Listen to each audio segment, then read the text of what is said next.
This is Jason J. Lewis, the voice of Superman on Justice League Action, and you're listening to the Krypton Report. Up in the sky, look! It's a bird! It's a plane! It's the Krypton Report!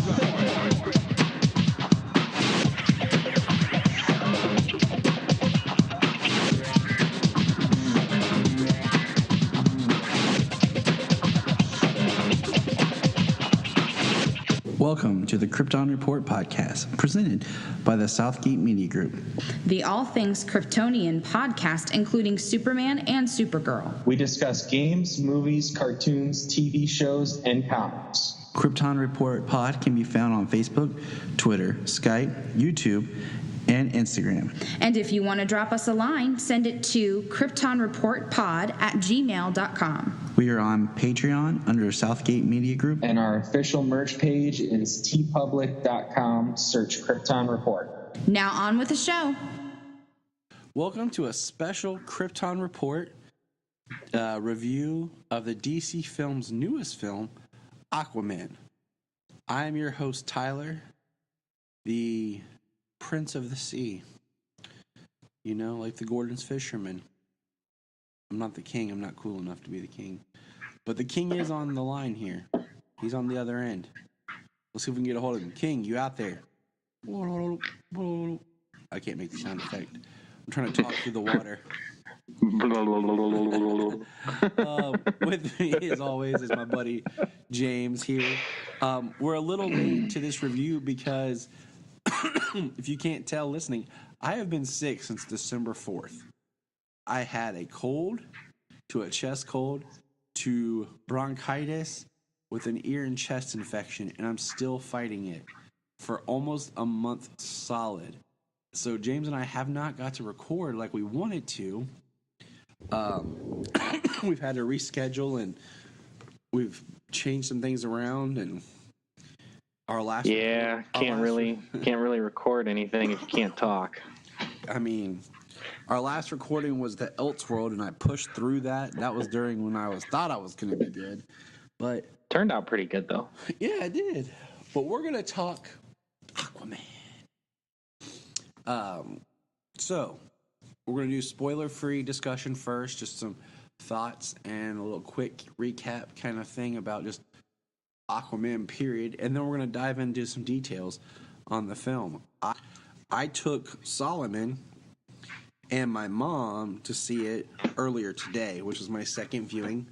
I was privileged to see it for the Prime membership special, and then Jania saw it twice, and she was going to join us, but, you know, she's a parent and is upstairs trying to get our daughter to go to bed.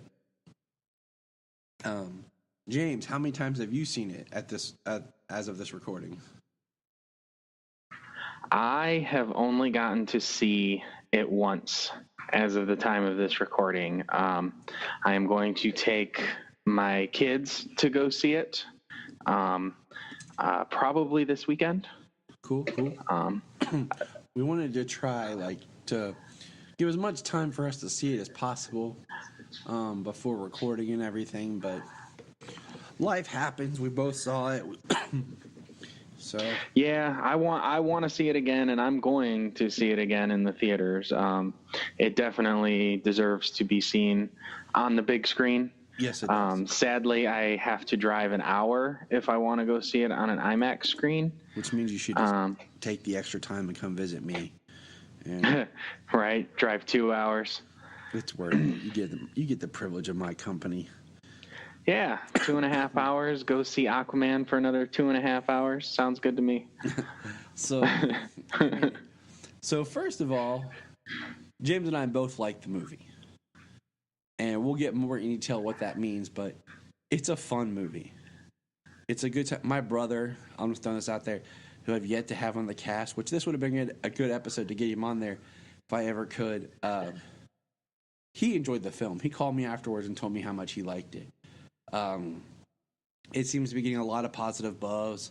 Some people saying the best DC film. I think I came to this conclusion about the DC films, and when I say DC films, I'm talking about was the 6 we have: Man of Steel, BVS, Justice League, Suicide Squad, Wonder Woman, and Aquaman. Okay? And this is what I've come to my conclusion. Man of Steel was to be a Superman version of the Dark Knight trilogy. It was not meant to set up a whole universe and build upon. Okay. BVS was a vision. Justice League was a compromised Frankenstein film. Suicide Squad was a compromised film. Wonder Woman was a vision. Aquaman is a vision. And I say vision as in the filmmakers had an objective, they had a goal, and they were able to accomplish that. In grand fashion. Yeah. And Aquaman's the first film of like the recalibrated DC films after, not trying to dig up old stuff, but after the BVS fallout, we had Suicide Squad, like I said, was compromised. Wonder Woman really wasn't, but Justice League heavily was.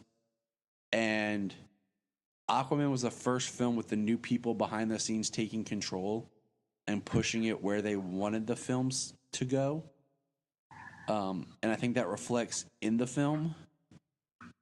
That's a tonal shift, and it's more in line with just being a larger scale DC film.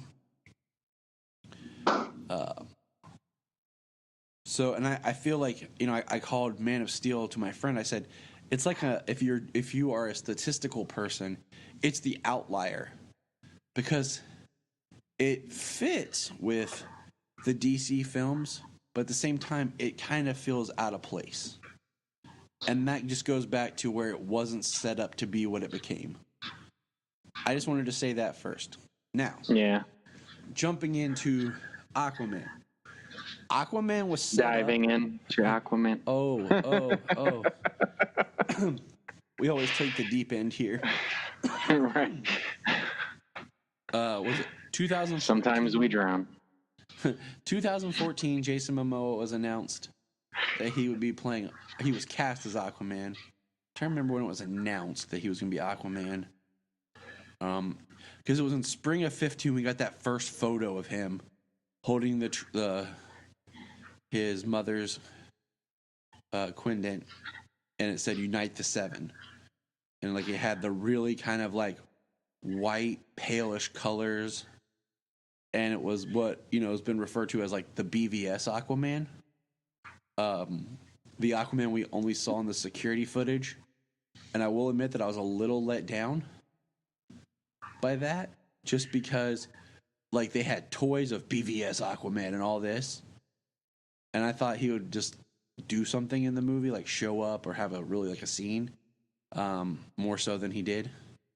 But it was cool to see him, And I bring that up because I'm a big stickler on continuity. And does everything fit together? We'll get there. But that's considering I was gonna say, when are we just going spoilers right out the gate? We're gonna jump in a minute. But okay. This is where we're headed. So real quick, I want to recommend this before I went down my rabbit hole. If you have DC Universe, there's a great documentary that they did called Spotlight on Aquaman. Highly go check that out. Go watch it. It's great. Just giving the character story if you're not familiar with the character. I look forward to more of this type of stuff from DC Universe, of just like these little mini specials and stuff that's exclusive content. So if you have not seen it, please go watch it. Now, spoiler-free thoughts. James, go. Spoiler-free. Aquaman, very, very fun. Lots of amazing, outstanding visuals. Lots of heart from the beginning to the very end. And, Jason Momoa is being Jason Momoa as Arthur Curry, but it works. I thought Orm was a very strong villain. in the film. I think that he played the part of Orm. From what I know of Orm, I think he played the part very well. Regal when he was supposed to be, but very maniacal, petty, and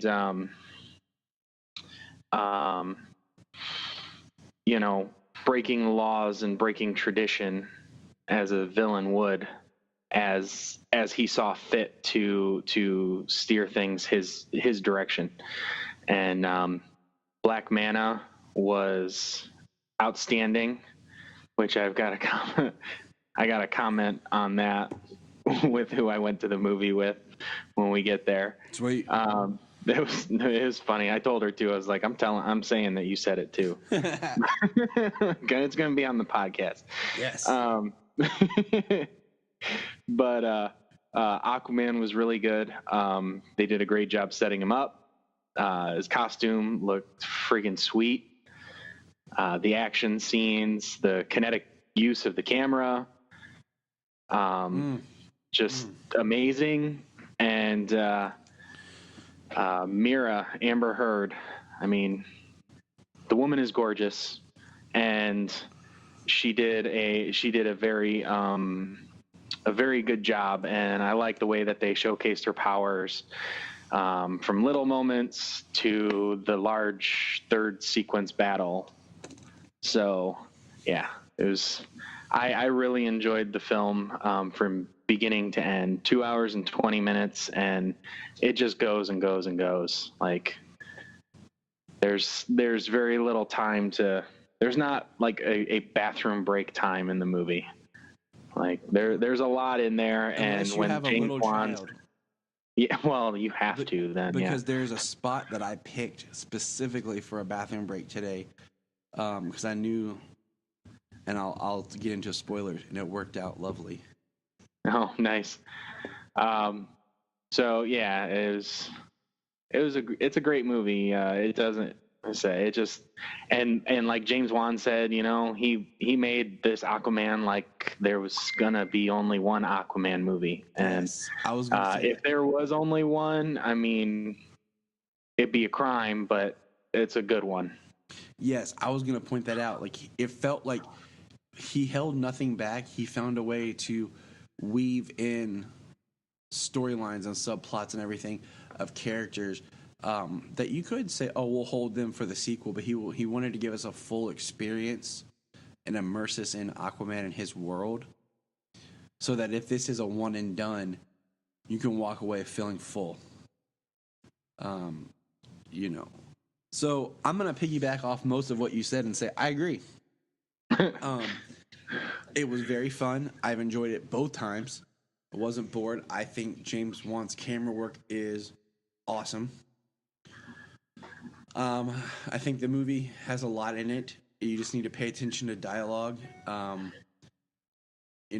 listened to other reviews, and I think people just don't pay attention to things that are said or presented, and that causes them to get lost. Well, considering how much, I mean, you can easily see that at some point they might have forgot about something or missed something. No, don't make excuses for people. But yeah, no problem. All right. It's fun. So my mom went with me today, and she enjoyed it. She's not like, she knows who the character of Aquaman is, but she doesn't really know his story. She likes Momoa. She hasn't seen Justice League, and she was fine. She followed the film, and it was just so it works well for someone who just wants to go see a good comic film, or just an action film, or just a fantasy sci-fi film. Like, you don't have to come into this movie having previous knowledge. You can just enjoy it. So one quick thing here, as of our time recording this today, Aquaman is now at $822.9 million worldwide. and it has only been open around the world since, was it the 7th that it opened in China? I want Or to was say it was the 7th in China, it was the 14th in the UK, and then it was the 21st here. Yep, and then Right. over Okay. Christmas or like right after it opened in Australia, I think. And it still hasn't even opened in Japan yet either. It's still opening, and you can say what you want. I think that comes down to Momoa is a likable guy. He has, he's gone on the record saying that, Zack Snyder saved his career when he got called in for the audition because he thought he was auditioning for the villain, and Snyder told him he wanted him to be Aquaman, and explained like the idea of the character and related to how, Arthur's of two worlds and, Jason's biracial, born in Hawaii, grew up there, but then grew up in Iowa, and everything, and how that related to Arthur and of the world, and he wanted Jason to do this, and you could tell that Jason's fully embraced it, and it's changed his life. And I think that charisma that he has for the character, and just through Justice League and everything now, has carried on to where you want to see the film, even if you're not like I said. My mom ironically used to watch Stargate Atlantis, which had Jason Momoa on it, Yeah. and everything. So you are like, oh, you just like this guy. And I've met him twice. We have 2 different pictures with him, one right after Solomon was born, and then one from this past year. And he just seems like a really chill, down-to-earth dude. Like, the kind of guy you just want to kind of hang out with. Yeah. And I think James Wan has said that, one great thing about his Momoa's casting was, you cast Jason Momoa for a character like Aquaman, nobody's going to laugh and make fun of Aquaman anymore. Right. So, and I'm paraphrasing, but real quick, let's give. We'll dive into our spoilers. What would your letter grade for Aquaman be?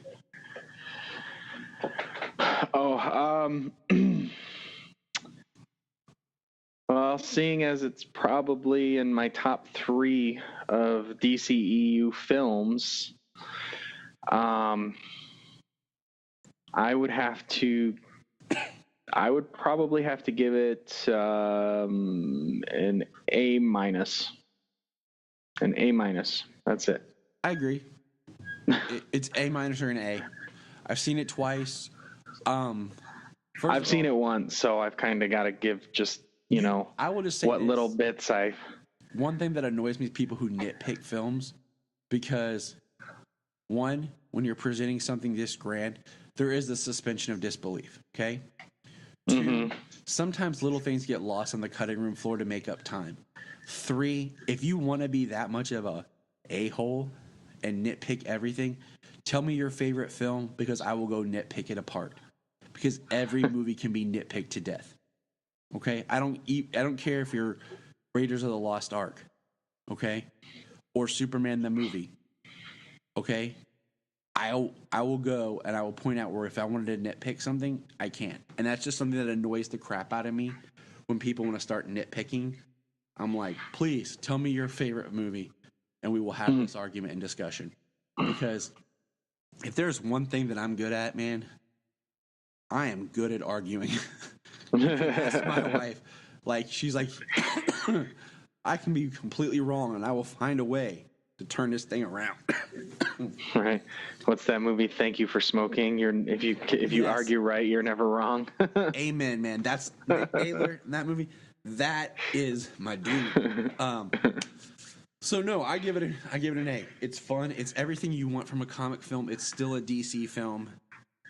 It's still, you can see the evolution of where DC films are moving. It's great for this character. It's Yeah. It's not. There were a couple of little moments that I could have been like, that I could have, maybe either take or left. There was not much at all within the movie, that I couldn't have, that I could see, like, oh, you can get rid of that, or, or maybe this just went just a little too long or something like that. But that's on, I'm sure on a second viewing of after I've seen it, and I'm not trying to take in everything, Exactly. and I would be able to easily let all that go, and it would probably be a solid A. And that's what I'm saying. I mean, Man of Steel I saw 3 times in theaters. Aquaman I saw twice. Wonder Woman I saw twice. Justice League was twice. Suicide Squad was twice. BVS was 5 times, but that's a whole nother story. I had a lot of free passes for that one. So I mean, I think these films, some get. I don't want to bring out the M word here, but there are certain films produced by a certain studio that starts with an M that I'll enjoy the first time I see them, but then upon further viewings, I like them less, and you see kind of the faults in them. Not everyone. I mean, they have an extensive catalog here, but no, I have not faltered with this movie. I enjoyed it just more, and I think I maybe enjoyed it more second time just because I was experiencing it through Solomon's eyes, who loved it, and for some reason comes out of the movie saying how cool Ocean Master and Black Manta were. What is wrong with my child, man? Why does he like the bad guys? That's funny. They're compelling. Yeah. So they're compelling and they cause problems. We're going to jump into this. Without the bad guys, there's no heroes. Exactly. So now we're going to jump into spoilers in 3, 2, 1. Spoilers. So this is the first live action Aquaman on film.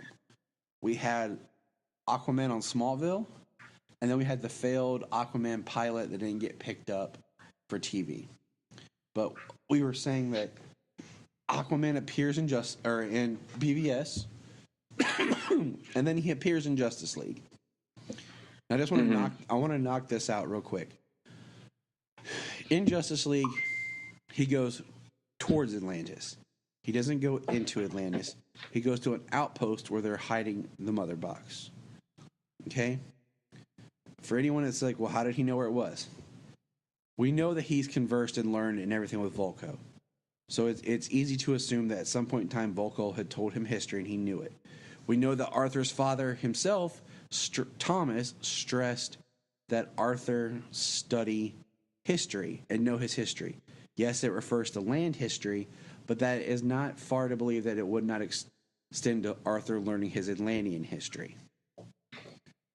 We know that Arthur had the Quindent from his mother. Okay? We can hypothesize that when he goes to Mira and he says, I need something, he's talking about Atlantean armor, some sort of armor. You would assume that it's probably pretty durable. Exactly. If he's going to fight Steppenwolf. I just wanted to get the Justice League part out first because there's a line of dialogue in the film where Mira references that, he fought against Steppenwolf, and he said that was different. That was like kind of like protecting the planet and the surface and everybody, and he did his part. Now, I feel that in a way, I feel that originally was Aquaman going to appear in his classic costume in this film? Don't know. Was Justice League trying to do a modern version, like with the gold and the green, to kind of be classic but not? I don't know. It's all lost to the powers that be because whether they were or weren't, when that reveal comes up. Hey, Solomon. Hey, Solo. Hi. Solomon, what did you think of the Aquaman movie? It was awesome. It was awesome. It was awesome. Who was your favorite? The Aquaman broke Tell us. Ocean Master's sword. Oh, you like when Aquaman broke Ocean Master's sword? He broke his Ocean Master's sword. James. Yeah. Yeah, that was a pretty awesome part when he jumped up and he came down with the big trident. And Mama was scared of Black Manta. And Momo was scared by Black Manta. Oh yeah. Yep. Well, But you well, he's got a menacing costume all black like that. Yep. he sued his eyes. Yeah, that was a big blast from his eyes. Yep. So, okay. So when Arthur shows up, now looking at the context of the Justice League film that we got, because we know that supposedly Volko was in it and Mira had another scene. Okay? So just looking at what we were given, everyone complained about the air pocket bubble in Justice League. Okay? I got thinking about this. Mira makes the air pocket bubble, I think, as a test to see if Arthur is who she thinks he is. Because as soon as she makes it and he like steps into it and talks to her, she says, the firstborn of Queen Atlanta. She knows who he is at that moment. She didn't know who he was before then. Because in this film, we are told that only the highborn evolved Atlanteans can breathe in both surface air, and underwater. So that makes the air pocket make sense in Aquaman, because that would just mean that Mira and Arthur could talk by themselves. Right. Which I actually thought the effect, like when Orm first breathes air and when Nereus comes up out of the water, where they all cough up water because their lungs are filled with water, so that way they can breathe air. I thought that was actually a nice thought out way, a nice effect to be done, so that way they could breathe air. Makes sense. Exactly. So I just wanted to get that the air League pocket stuff thing actually, the air pocket thing actually kind of gets me thinking too. Like they're hiding him. They're hiding Arthur when he comes to Atlantis, and they have to speak. They have to speak in the air pocket because the sound reverberates so much more in the water, and with the air pocket they can actually like talk without being spied on. Right. So it could actually even translate into Justice League, where she made the air pocket for that reason, your reasoning, as well as if she is going to talk about Arthur, who obviously would be imprisoned or killed. Exactly. Like she would do that to mask his presence while they spoke. Exactly. So it doesn't have to be like, oh, they made this air pocket to speak. It kind of is a retroactive. What's the word I'm looking for? It's just a retcon. Retcon, yes, a retroactive retcon of why that would have happened, because it wasn't explained. Exactly. So, and like you said, it's hid his identity, because we can assume from this film that very few people knew of Arthur's existence. Mira, Orm, and Volko are the only ones that pretty much state they knew of Arthur. Right. Anybody who's alive that knows him. Maybe King Nereus did. Mira's dad, good old Dolph. Yeah. But other than that, you can speculate that no one else knew. So yes, it would make sense that she would do that to protect him. So I just, like I said, I wanted to get the Justice League thing out of the way, because I've heard a lot of people talking about the way Arthur talks about his mom and stuff is different. It's all semantics in the word phrasing and his attitude. He's angry. He doesn't like Atlantis because of what they've done to his family and to his mom. It works. You know what I'm saying? Like, it's all the same wordage. It still translates well into this film. But at the same time, it's very hard because we know that Arthur, Volko, and Mira had more to do in Justice League before that was tweaked. So we have to just kind of work with what was given to us. Mm-hmm. So that's done. Now we're going to jump into Aquaman. Tamara Morrison as Tom Curry. Awesome. You know, Yeah, there. he's most famously known for he was Jango Fett in Star Wars Episode 2, and then later redubbed all the Boba Fett lines in the other Star Wars films. And he also has another call to DC. And he's the tower. Do you know what other DC film he was in? No. He was Abin Sur in Green Lantern. Oh yeah, no, yep, I did know that. So, I mean, he is great. You know, he's the first character we see. You know, we have a really great prologue. And I think the way the prologue works with Arthur kind of narrating his parents' love story works because through images and like narration, you can accept a story's details better than if you tried to play out a lot and really build the scenes of Atlanta and Tom falling in love because we have such a short time. You know, we get the scene of her waking up and eating Tom's goldfish, and he made her some tea and just kind of, you know, that kind of thing. But it's beautifully shot how it just transitions in the scenes and tells their story. And, you know, it's like a three plus year period. Their story is because Arthur's about 3 when Atlanta has to return to Atlantis.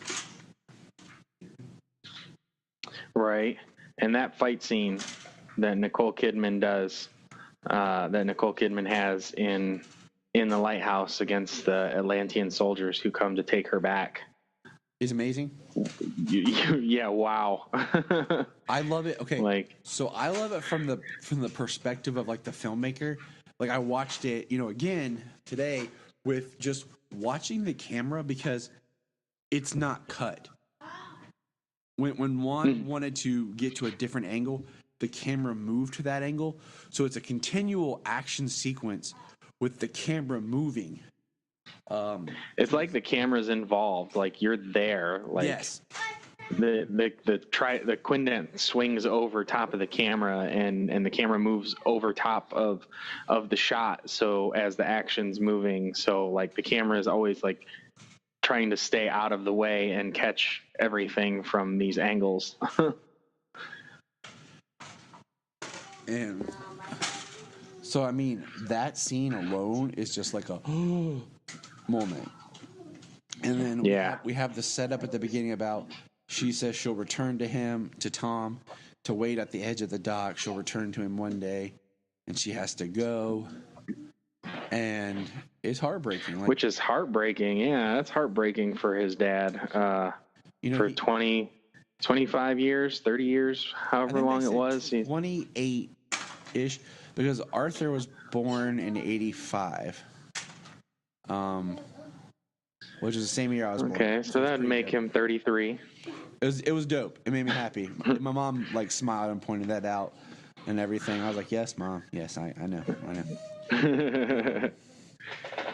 And then we get like, I would say 9. Same year we're both born. Exactly.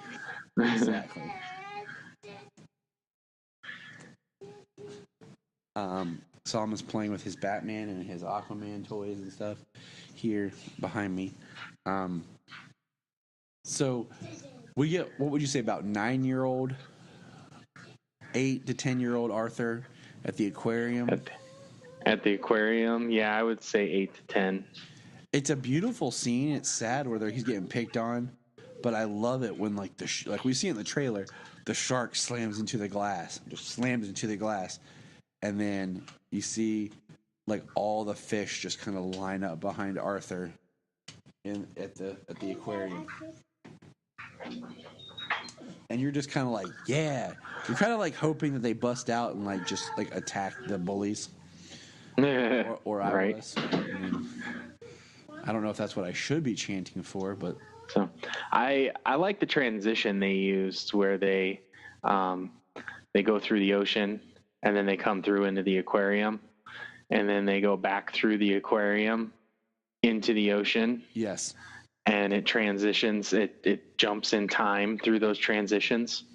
And That was pretty awesome. Seamless. You can say that the Arthur in the aquarium is kind of like the end of the prologue, and just the transitions, like into the snow globe of the lighthouse, is how it transitions to a time later on, where you see Atlantis standing on the lighthouse, and Tom brings her a blanket. But if you really pay attention, she's not wearing shoes or anything because she's not cold like we are. Yeah.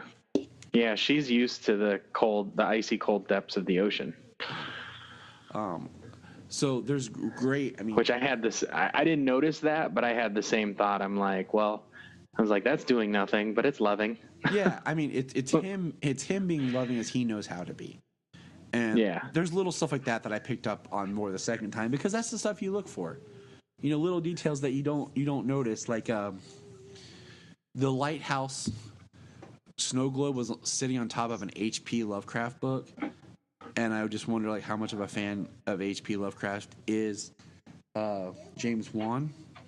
The other thing I picked up, this is jumping ahead, but the pilot of the airplane when they're going to the Sahara is Lee Winnell, which is James Wan's best friend and filmmaking buddy. He plays Specs in the Insidious films and was one of the people chained up in the first Saw movie.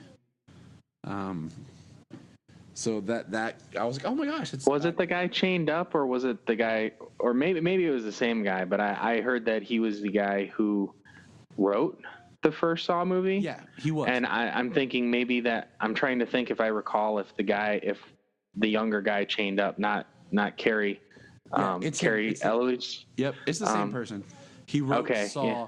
with he wrote Saw with James Wan. Yeah. He was in it. Okay, I'm gonna definitely have to look for it.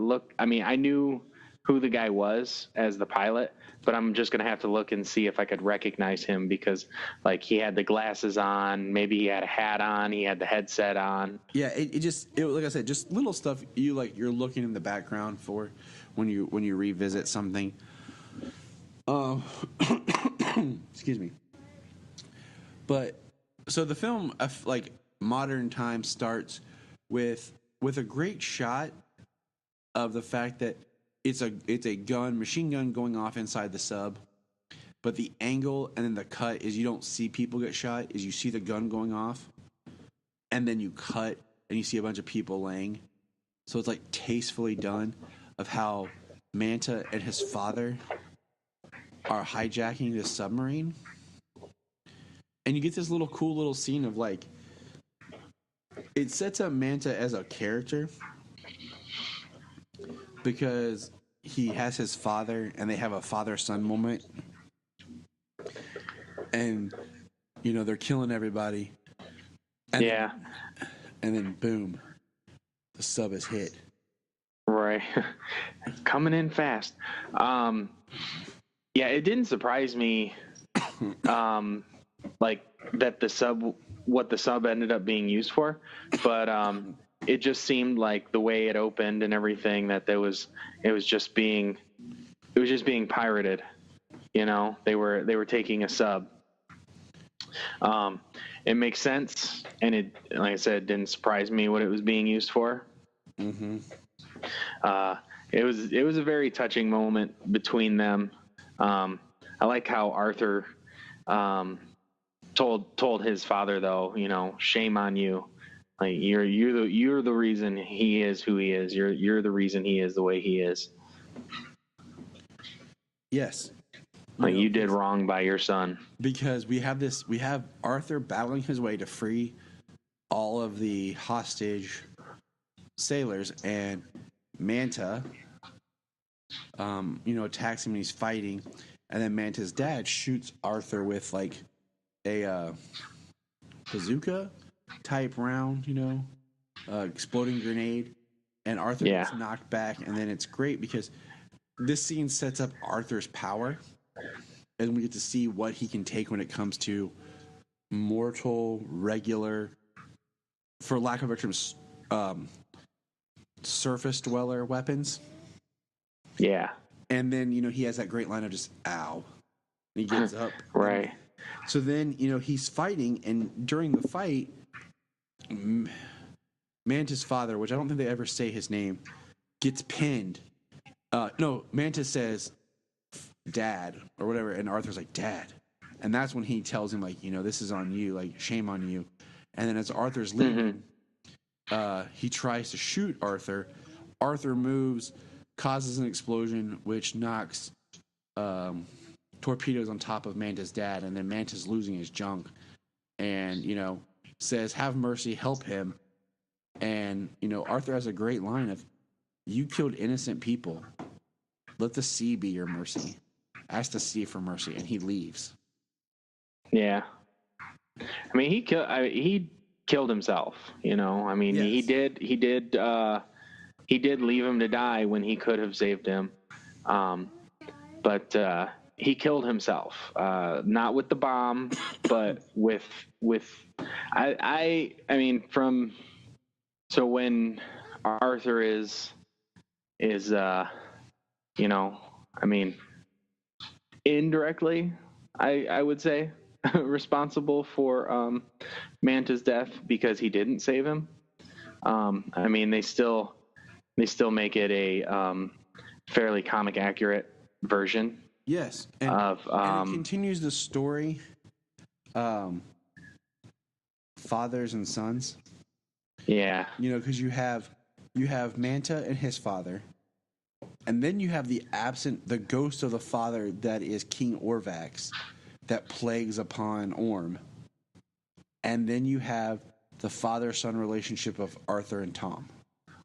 Right, which kind of makes me wonder about the sequel, knowing the story. Hold, because I will send you like my notes, and you and I can have a whole episode about the sequel, because I don't even want to dive into it at the moment because my brain was. Anybody who's read the New 52 Jeff Johns run of Aquaman probably knows where I'm going with that. It just seems like it might be a little reversed with Aquaman 1 if they go into 2. But moving on, the Jason Momoa's fighting in that he's brutal. Like, he's not refined. He's not a refined fighter. Not that he's probably ever had to be, besides his training with Vulko. Yep. But anybody that he's ever fought beyond Steppenwolf and the Parademons, he didn't have to do anything. Like, he didn't have to be such a refined fighter. I mean, his skin can't be pierced. Yep. By surface weapons. I mean, and he's so strong that, I mean, he one punch and, I mean, you have a life-threatening concussion. So, side note, his tattoos make me wonder. Yeah, buddy. Makes me wonder when they came to be, because if you look, there's scenes where you see that Tom has the same pattern tattoo on his arm that Arthur does. So when did Arthur get his tattoos? Because I thought it'd been kind of neat if like his tattoos were Atlantean based, where like when he's in the water, like that became like because in the comics and in the animated stuff, they have gills. Atlanteans have gills to breathe underwater. Gills were never touched upon in this film, and I had wondered if that was going to be part of like his more elaborate tattoo design. Because when did his skin start hardening enough that? Because now he couldn't get a tattoo. He had to have gotten them at some point. That's just me. Yeah. But his teenager self, he started to get tattoos. He had some of the tattoos and things on his arm. So, I mean, his skin his skin would have had to have hardened upon maturity. But yeah, I had the same thought. Like he must have got his tattoos pretty young, because like there's no way he's getting tattoos now. Exactly. And we're going to go through this review here. I don't want to go play by play just because I feel like that'd be great for a commentary later on, like a year out. Right. So we understand. Let's talk. Okay.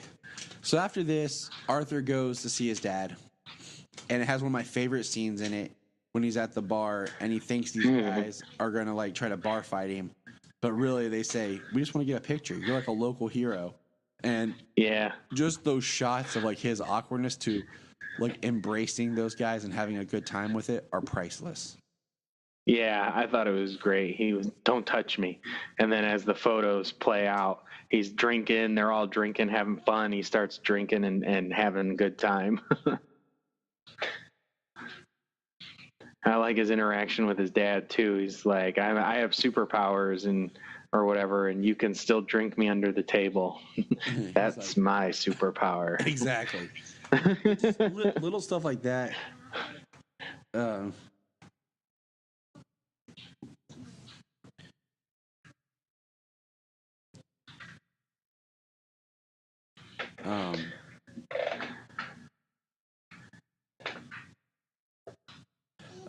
Excuse me. It's those scenes that really help the father-son dynamic. Right. We get the cool scene with Orm and Nereus at the, what was that? The Temple of the Seven or something? And trying to remember what they called it. Yes, he says the Hall of the Kings, I think, because that's when we first hear about the 7 different kingdoms. And in the film, there's what? Atlantis, Zebul, the Fisherman King, and then the Brine and the Trench. So 5. Yeah, 2, the Deserters and the Lost one have been completely like disappeared or have gone out, which could be a great way of bringing something into a sequel.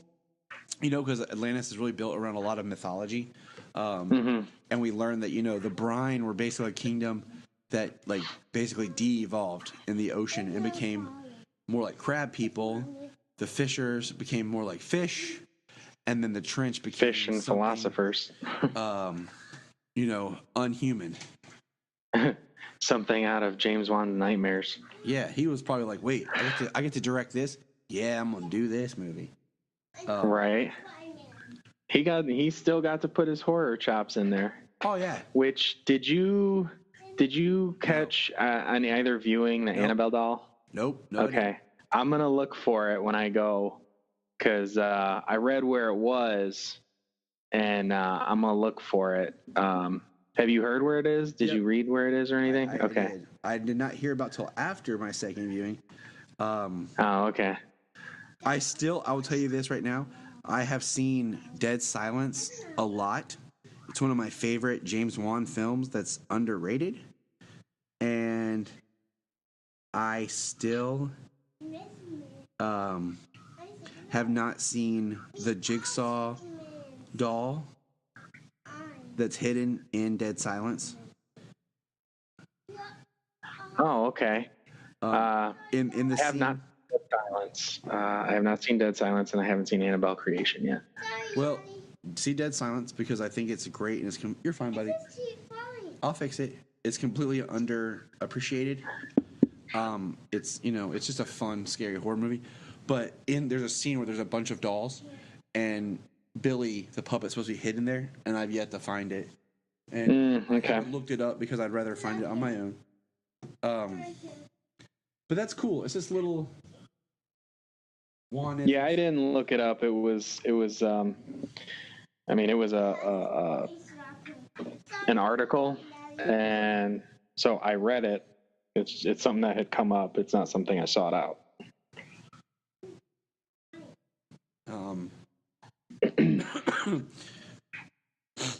But we find out that the sub was being hijacked to be used to stage this to stage this so-called attack to give Orm and Nereus cause to fire their warning shot against the surface world. Yep. And I mean, to start their war. So let's take a quick detour on Orm. Orm is the second or first, arguably, best villain of the DC films.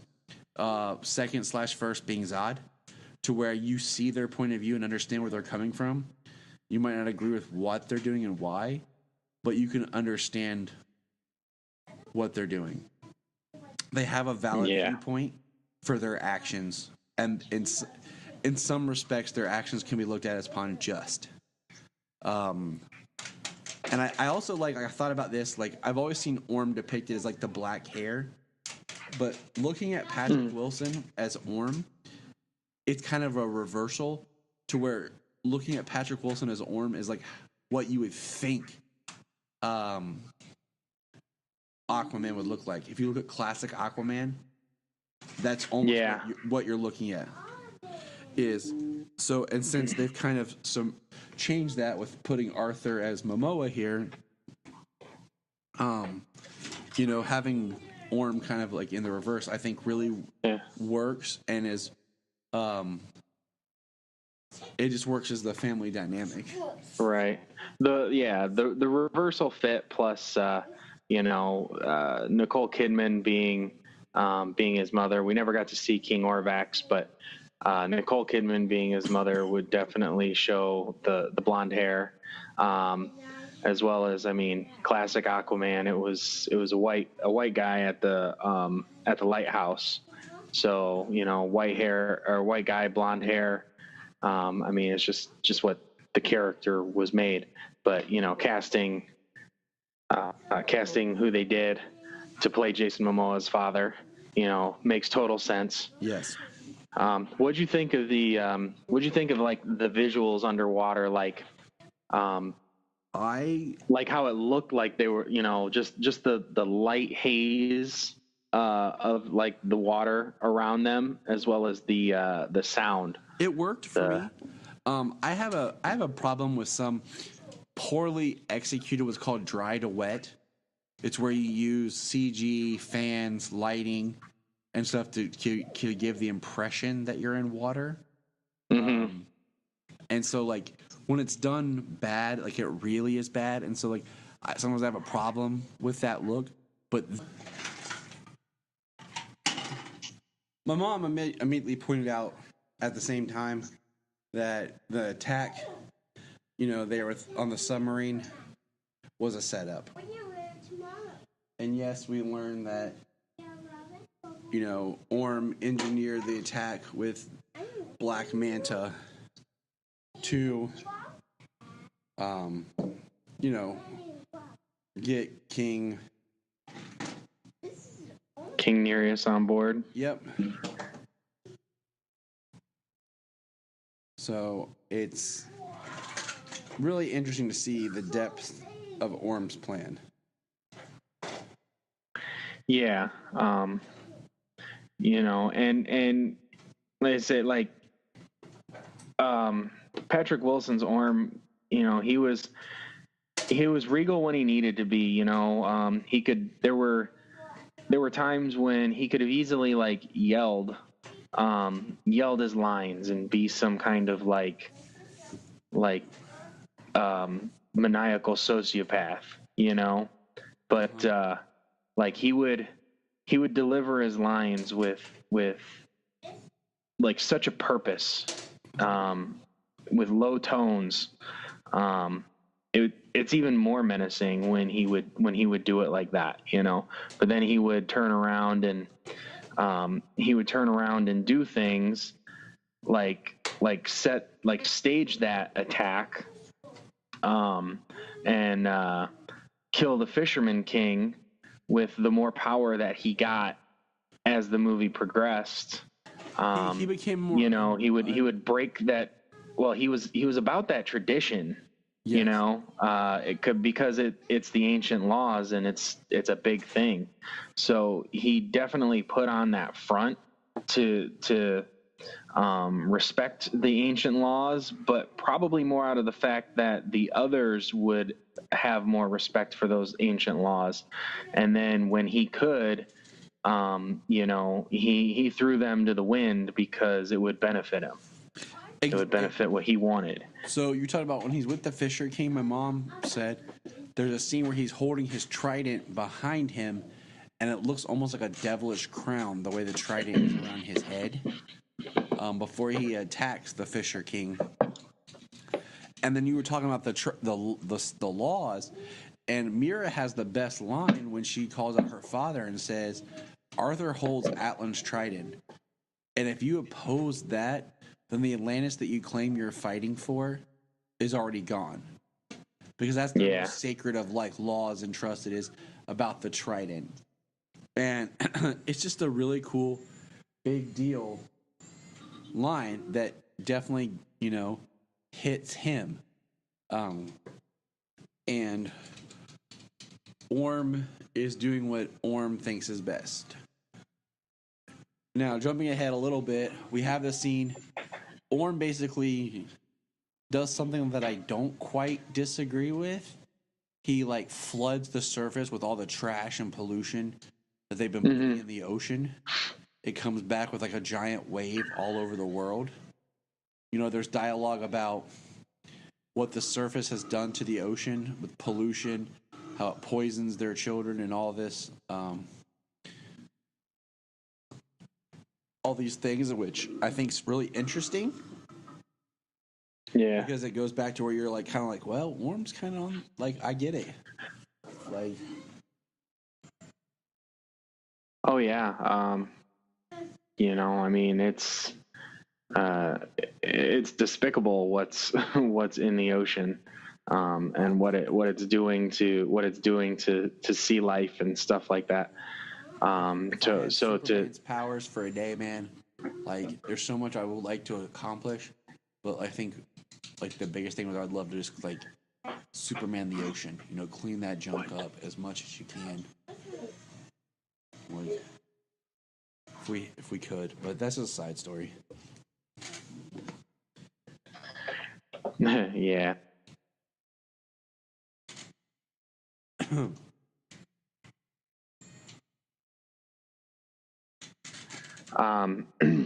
Yeah, it's absolutely. I mean, that's wholeheartedly one. It's probably the biggest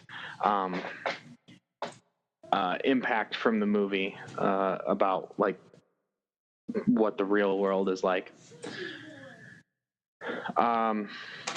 The tidal wave sequence, Mira's powers, being able to create that air pocket with the truck to save Tom.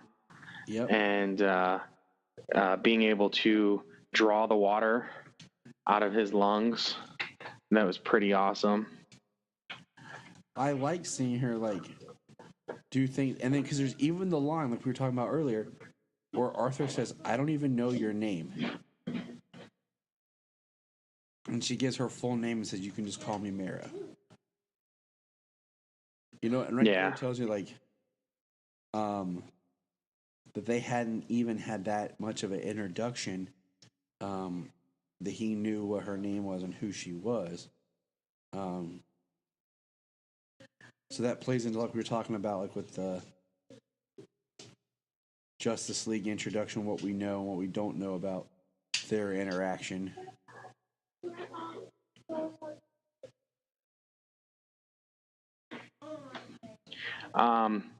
Yeah, it was their interactions, it was pretty good. I liked how they went from very reluctant, he didn't even want anything to do with her because she was Atlantean, and she only wanted what she could get from him because she didn't want the war. But to see them grow together throughout the story, It felt pretty organic. It did. The way they came together, the way they grew together. Some of the interactions were a little maybe forced, but yeah, they were playful. I mean, yeah, but that was fun. She genuinely started to care for him, and he cared for her. And the only thing I think I would have tweaked maybe is if the Mira and Orm hadn't already had a pre-existing marriage, because that just felt like, oh yeah, of course, Arthur's going to steal his girl too. Yeah, our mothers love and your woman. So I can understand why Orm would be even more pissed. So I think maybe if it was just like Mira was kind of pledged to the throne, instead of Orm himself, and if there were, had kind of seen something that there wasn't really a relationship between Mira and Orm, because it kind of seemed that Orm was interested in her. Just because I feel like that's almost an underdeveloped plot thread. But yeah, it is what it is, like. Yeah, well, with as many plot threads as they had in this movie, some are bound to be dangling a little bit. And I mean, you're gonna have that, but I mean, it's giving us a big, expansive world. Well, so we got them together. They go to Atlantis. Arthur gets captured. The Circle of Fire fight. Yes, I was surprised that was as early as it was in the film. It makes sense though, because he got his ass kicked, but it was, because it gives him some place to go. But I was surprised that it was early. I mean, I love it because Volkol even says to him, "You let him bait you like that." Yeah. And, Arthur says, basically, like, I figure I got our problem solved. But you can watch Orm just works it. So Arthur's like, okay. And the next thing you know, they're fighting and getting whipped. Yeah. Like Orm had the upper hand like the entire time. Even the parts where it seemed like Arthur was doing well.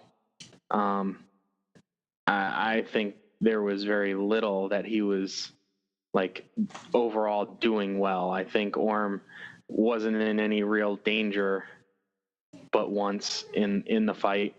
Yeah, one time when he started to fall. Yeah, when he kicked him towards the lava. Yeah, that was about it. That was probably the only moment that he wasn't like in control. So that was pretty sweet. The Ring of Fire. That was an awesome fight. I liked the way, and it was really cool because it was a different dynamic than fighting in zero gravity, like fighting while flying. Yeah, like between Superman and Zod. But you also can do that flipping and spinning all different angles, upside down, everything that you can do in the air, but also, yeah. So it was a pretty awesome fight scene.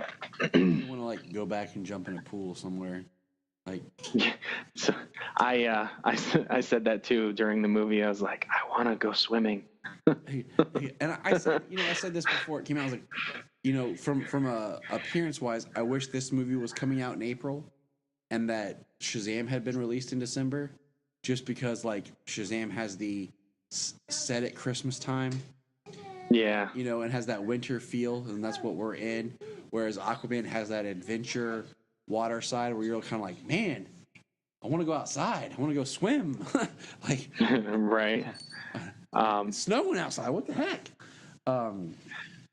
It was cool how he decided to hide in the whale's mouth because of Disney's Pinocchio. Yes. But Disney's Pinocchio because it was the movie. Yes. Wasn't the book. That's a book? Huh, go figure. Yeah. You know, I mean, that's a big scene where, you know, Mira decides to help Arthur, and she says, you were supposed to get the trident, then challenge Orm. He's like, we're doing some stuff backwards. He's like, a little out of order. But did you notice that the armor that he wears, Arthur wears when he's fighting Orm, is very reminiscent of the 90s Aquaman? Like the very rough, angry, Yeah. you know, like, I'm going to bite my own hand off and fight you with it, Aquaman. Yeah. Peter David style Aquaman that a lot of 90s kids kind of came up with. And, you know, I mean, that's the inspiration with the long hair and the full beard and everything. Mm-hmm. Yep, he was there. That was the version they used in the Justice League animated series as well. Yes, it was. The guy was going, hey, Saints. What? What's up, Solo? I saw Godzilla in King Ghidorah. That was his favorite trailer. We saw the Godzilla Monsters trailer. Oh, that's a pretty awesome trailer. It was, and I thought I had seen it. I hadn't seen the full version. So, side note, so we get Arthur and Mira escaping through a whale. They end up in the Sahara to go find the trident. There's some cutesy dialogue and fun stuff that happens. We see the majority of that in the trailers and the extended look before the movie came out. That's why we're kind of skipping over it. We end The up pee in joke. We end up in Italy, and beautiful set pieces. And this is kind of where you get some really, like Mira looking at Arthur in a different light in the surface world, because Mira kind of has the same views of the surface world that Arthur has towards Atlantis, and she's, you know, seeing that not all the surface looks the same, that people are different. Mm-hmm.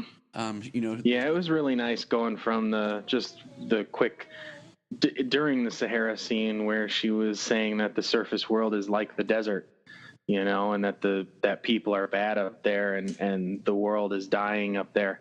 But then quickly, you know, we go through all that and then we get to Italy and she sees people living, she sees kids playing, she sees the beautiful scenery in Sicily, I believe. Yep. That's where they are. She eats a flower. And she eats a flower, which I thought was really nice how Arthur ate a flower too, just so she didn't seem like she was he was like, whatever. like, he wasn't like, you're not supposed to eat that, it's for decoration. But he ate it just to make her feel good. And I mean, there's some great subtleties in the acting. I like when the little girl like throws the coin in the pond, and then Mira makes the dolphins like water dolphins. Yeah, So she then- used her aquakinesis to have the water dance for the little girl. That was awesome. So we're having a cute scene, and then that's when we find out that Orm is, you know, can't kill Mira. He's supposed to have her arrested, but Orm doesn't want to have her arrested because he's ticked. So he gets Manta basically to kill her, and so he presents Manta with prototype Atlantean armor, and Manta shows up, boom, attacks, and we have an epic fight. I mean, Okay, so real quick before we move into the fight, this is the part. As soon as Black Manta shows up, blows stuff up, he comes in, she leans over to me, she says, "Who's the giant ant guy?"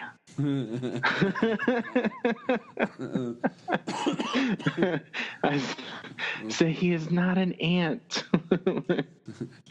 Then after I explain like a manta ray, like a manta from the sea, because I said manta and she thought I said mantis. Yeah, No, not mantis. That's what my mom said, Not mantis. And Solomon's like, Yeah. Black She's Manta. like, mantis don't look like ants. This is not mantis, like a manta ray.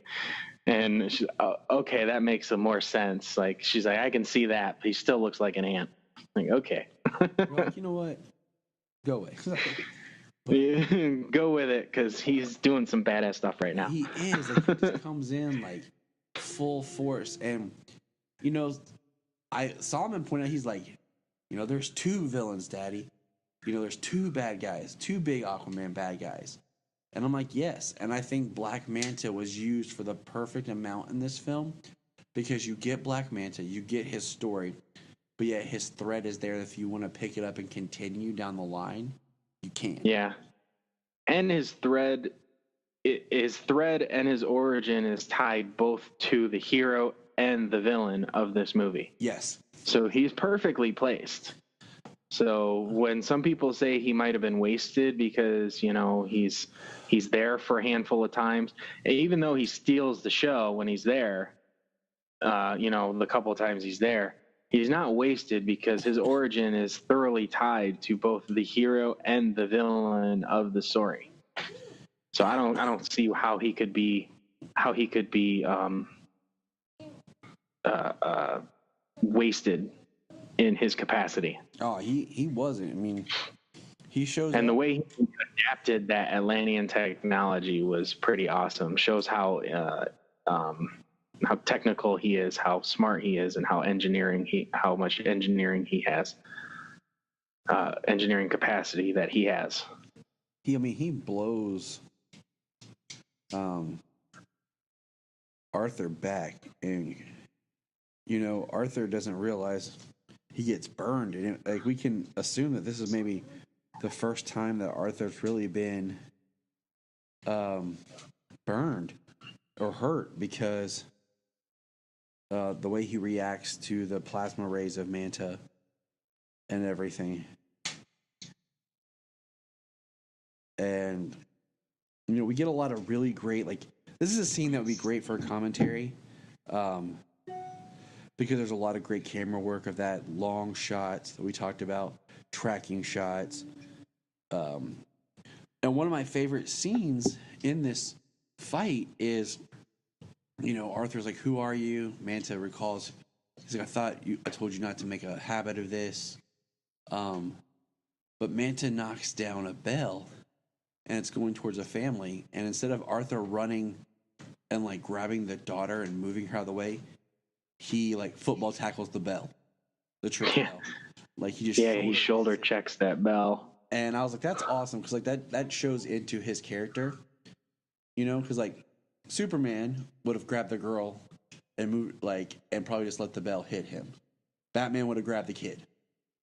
Arthur checks the bell, you know, like, right. So it's a big deal. Of that was my mom's favorite, is when Arthur took the concrete like chain and balls and wrapped them like around Manta and took him down.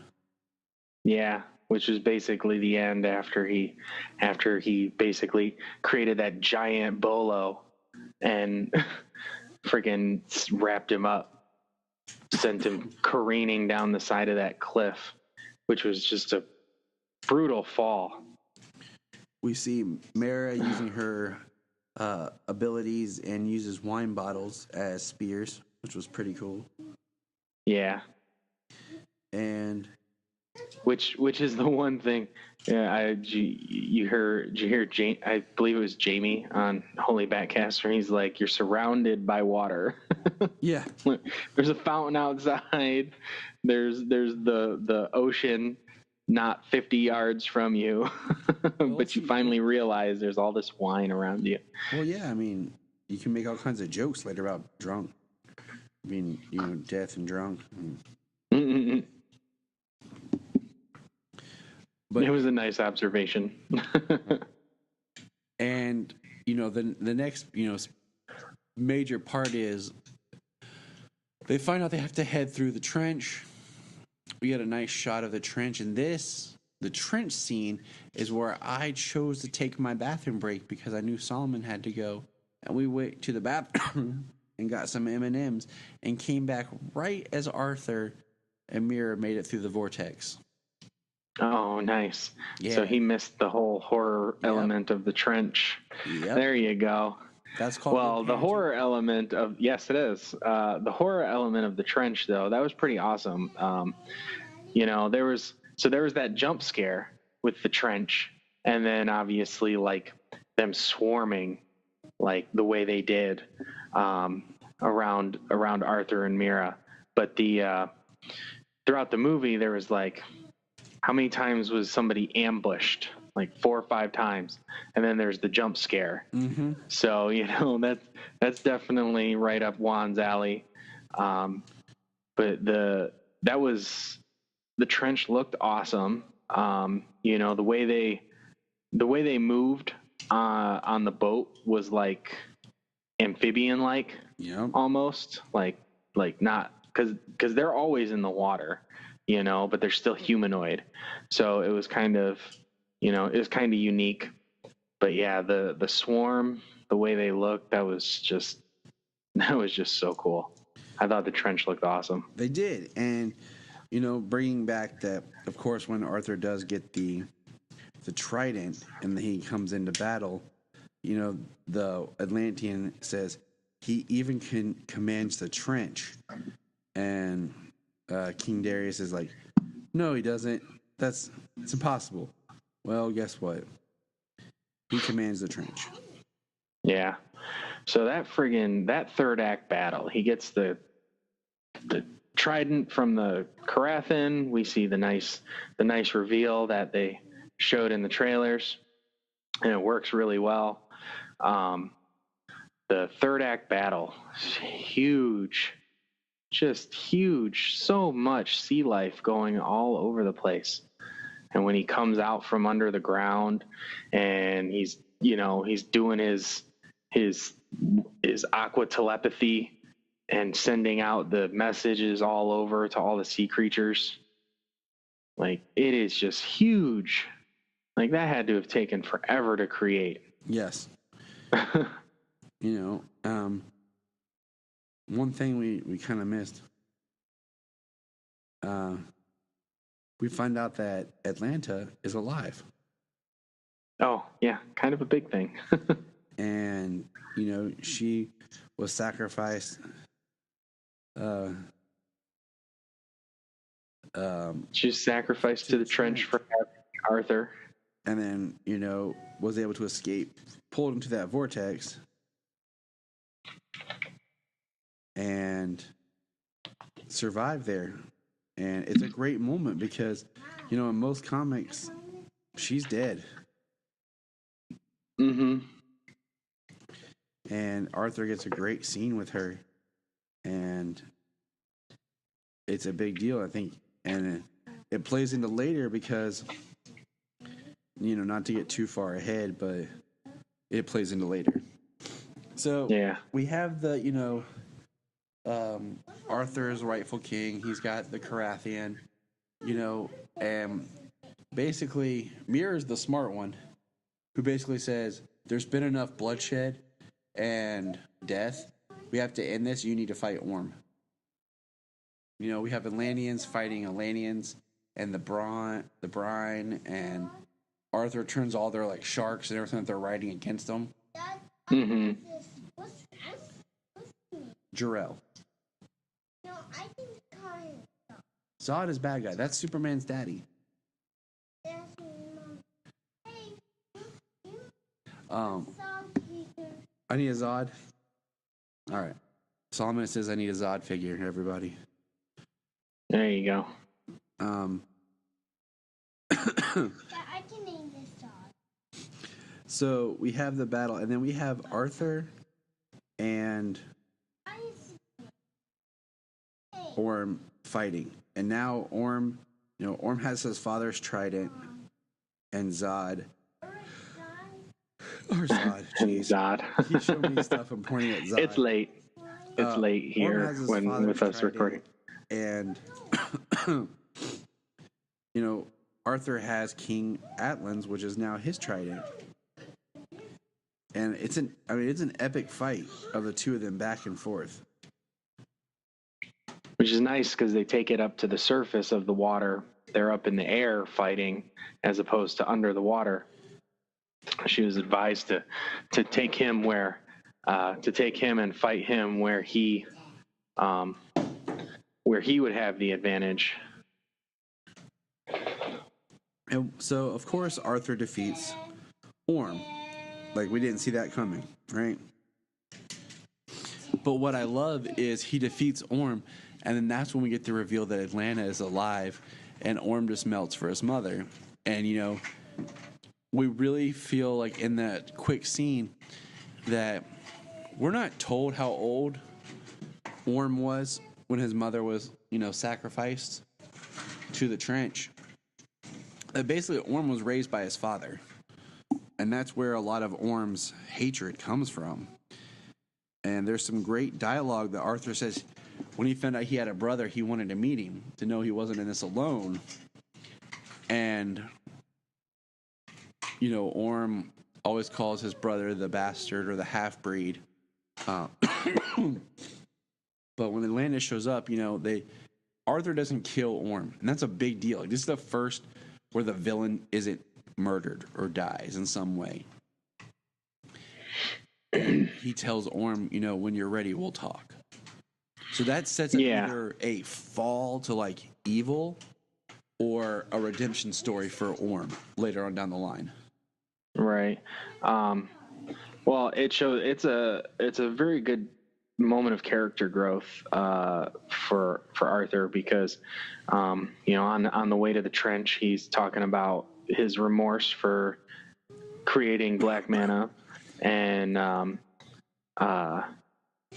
you know, just being a blunt object. That's all he's ever been. And so him finding that sympathy for his brother in that moment, granting that mercy, and he, you know, it's just a show of character growth that he's not just that he's thinking, you know, he's not just just swinging his fists and reacting. Yeah.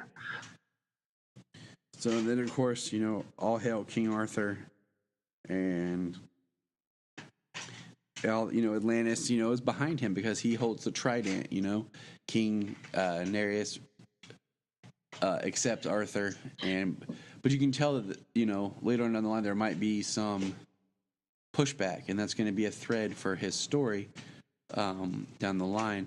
But then we get the heart like warming, breaking scene of Tom Curry walking down to the dock, and then this time Atlanta's at the end of the dock.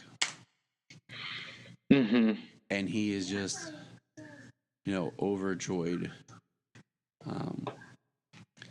And it's great, you know, and we have some closing narration by Arthur, who, you know, is accepting his role. And, you know, there's a great line where he says he doesn't want to be king. He just wanted to protect the home and people he cared about, and it's the right thing to do.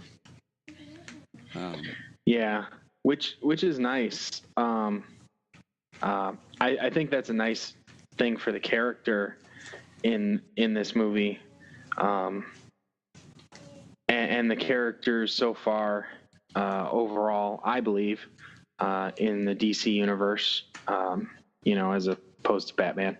Or not as opposed to Batman, or other than Batman, where that's what they're about, you know, is not just saving their people and you know, doing what's right here in a bottle, you know what I mean? Yeah. It's not all contained in a bottle, that they are heroes, that they are trying to do the greater good, that they're trying to save people, all kinds of people, Atlanteans, aliens, Amazons, humans, what have you. And you know, that's kind of Arthur's growth, is like, you know, he didn't want to do this, and most of it was because he hated Atlantis for what they did to his mother. But now it's like he has his mother and he has a new perspective on Atlantis, and he has Mira by his side, so he's prepared to take that next step. And I think, you know, out of all of the DC characters, I think Aquaman has great growth potential because it's a character that hasn't been done a lot, And now you have that side of him having to be a ruler. And then jumping ahead, we get a post-credit scene that's where we're teasing an earlier scene with Dr. Stephen Shen, where he's being ridiculed for his theories and beliefs about Atlantis.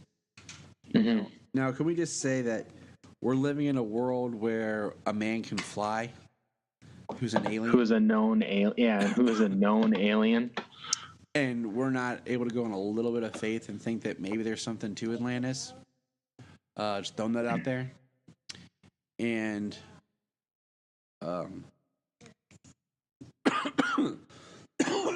excuse me. Yeah, sometimes you got to suspend your belief on the skeptics when it comes to superhero universes and stories. So he finds Manta and starts like basically nursing Manta back to health. And the post credit scene ends with Manta saying he wants to find out who Aquaman is, and that's how it ends. And it's a great, fun, thrilling ride. It's enjoyable. Yes, very fun ride. Solomon had fun. He liked it. He's been playing with his Aquaman toy. We even had a stop at Burger King on the way home so we could get a kid's meal that has Aquaman toys in it.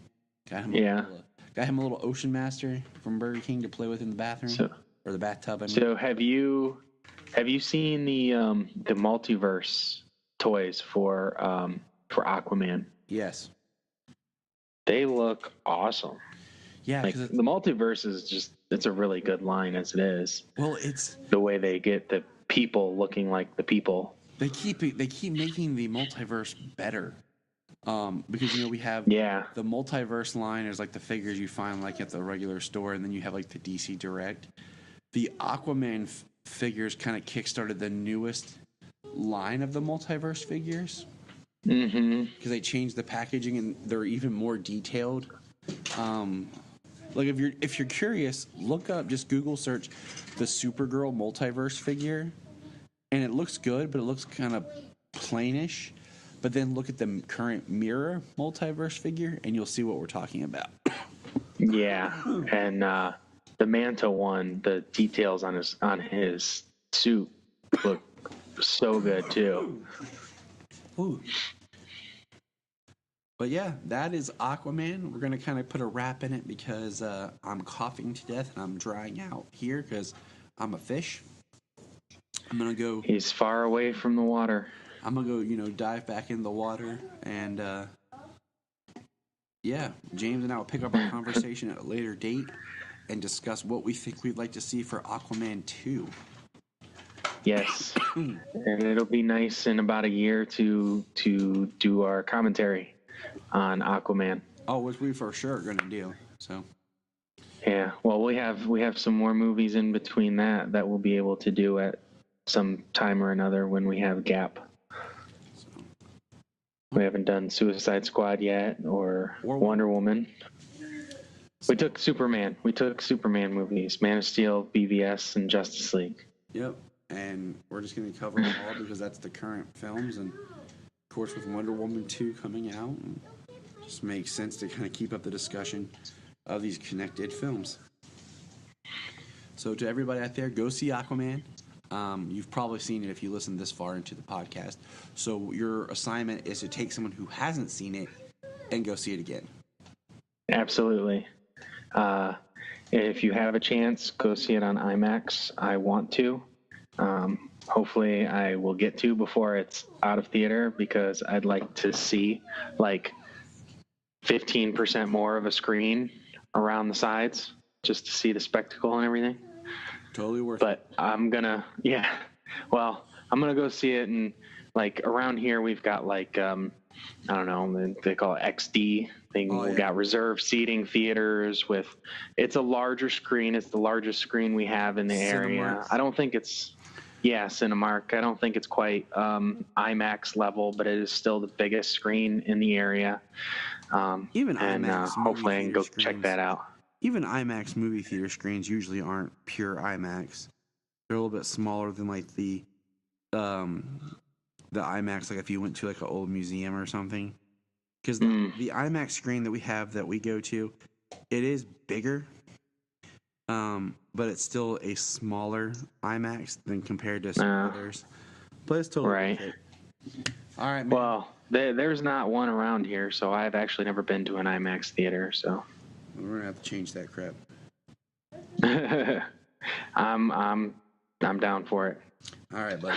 Look up in the sky. Look up in the sky. Look up in the sky. You can find us on Instagram, Twitter, Facebook at Krypton Report. You can also email us at kryptonreportpod@gmail.com. If you get a chance to go over to iTunes, please leave us a review to help us get better. If you're an Amazon shopper, just remember you can go to southgatemediagroup.com. There's a portal log into Amazon, and you'll shop into your account just regular, but it also helps keep all the podcasts on and helps keep Southgate running. Remember, look up in the sky.